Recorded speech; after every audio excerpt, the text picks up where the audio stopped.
back at 8:11. This may sound a little weird, but see what you think. A woman got a bill in the mail that she never expected, all because she needed to go to the bathroom. NBC's Gabe Gutierrez is in Erin, Tennessee with this story. Gabe, good morning.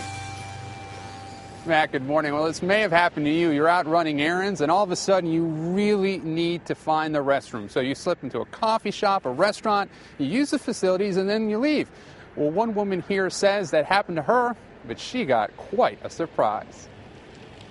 I didn't feel it was a crime. Patricia Barnes never thought there'd be such a fuss over something so harmless. I've been into plenty of restaurants here in this town and other towns and, other states. You're away from home. You find yourself needing a restroom. You can't wait. What do?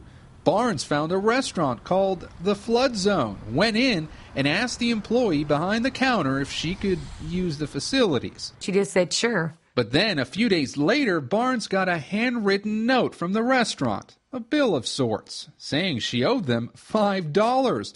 The note mentioned there was a sign specifically saying there's a $5 charge for non-flood zone customers. Barnes says she didn't see it until she came out of the restroom and a restaurant employee told her about it.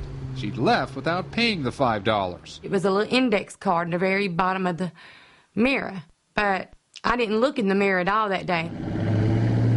And how did the owners get Barnes's address? They wrote down her license plate number, and the sheriff traced it. Well, I just thought it was unbelievable. I'm like, what type of people are they? I don't know. Barnes says she went back to the restaurant and offered to pay the $5, but they wouldn't take it.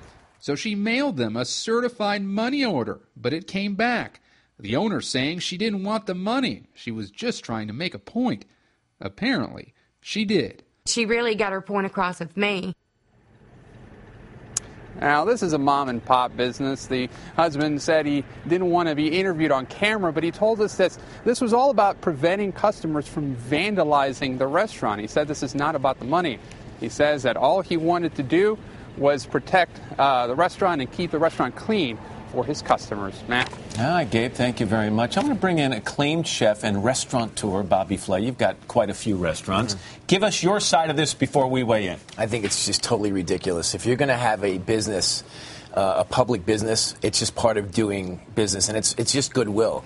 I know that when I have to stop into a restaurant or a diner or something, what I usually do is I actually go to the bar or the counter, order a soda or something, and then while they're making it, go to the bathroom, come back, and leave a couple of dollars and leave. But there's plenty of people that come to the restaurant, use the bathroom, and leave, and that's the way it goes. Have we done this? We've all done it. We've had Natalie's there every week in my place. I can't help myself. I'm like... Have you ever used the kids as the excuse? Yes, well, but the kids are really, it actually happens. Sure. I mean, you have to. I think the crazy part is getting the sheriff involved to run the plates. I mean, to me, that seems like an invasion of privacy. Well, and it's a waste of resources to that town. All right, so we asked people at home, should non-patrons be allowed to use restaurant bathrooms? 70% agree with Bobby Flay. Yes, it's not a big deal. 30% say no, bathrooms should be reserved for patrons only. I just think it's funny that the restaurant's called The Flood Zone.